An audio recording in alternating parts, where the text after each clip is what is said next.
a certain scientist in United States was working on the impact of cannabis on human consciousness.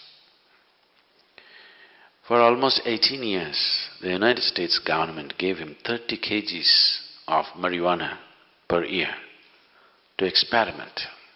18 years of experimentation, he produced nothing. So during the late 80s, when the drug situation was getting bad and they cut this quota, 30 kgs of marijuana that they were giving him, there's nothing doing. We don't know where it's going with 30 kgs because you have done nothing. He tried to explain that he has done so many things but still it's not come to conclusion, but they said nothing doing and cut the marijuana quota. So he moved to Israel. The Israeli government looked at his work and they decided to give him. So they gave him the same 30 kgs of kilos of marijuana for another 6 to 8 years. Then he came up with this. He actually produced proof that within the human brain, every human brain, there are millions of cannabis receptors. So this information, what to do with this, they do not know, they threw it across.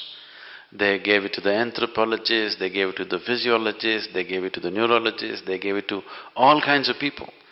There are millions of cannabis receptors in the human brain. What is the explanation? How? Why?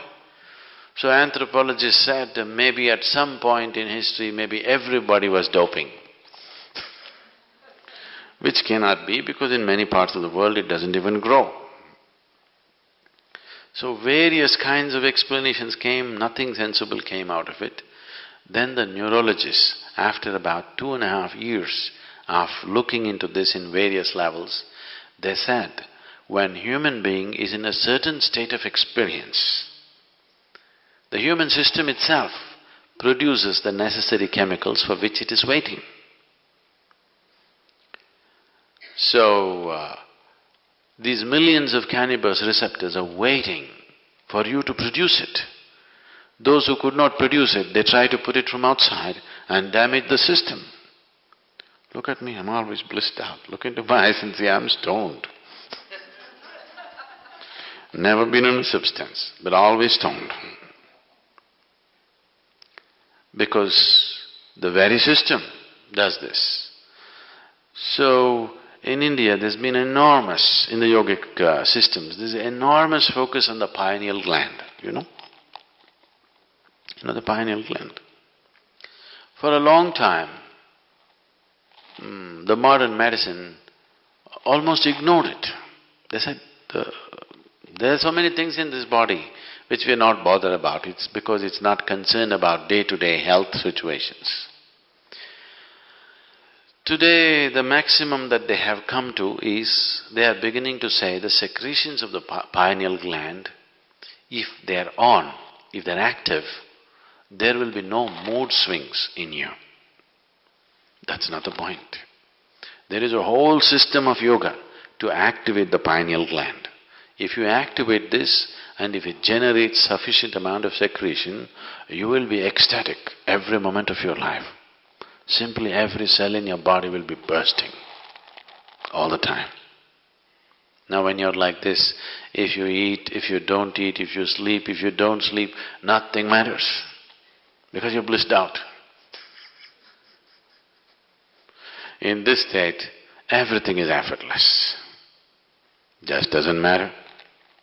You can function at the best because you can effectively use your body and mind at its best. There's enough medical proof for this, only when you're in utmost pleasantness.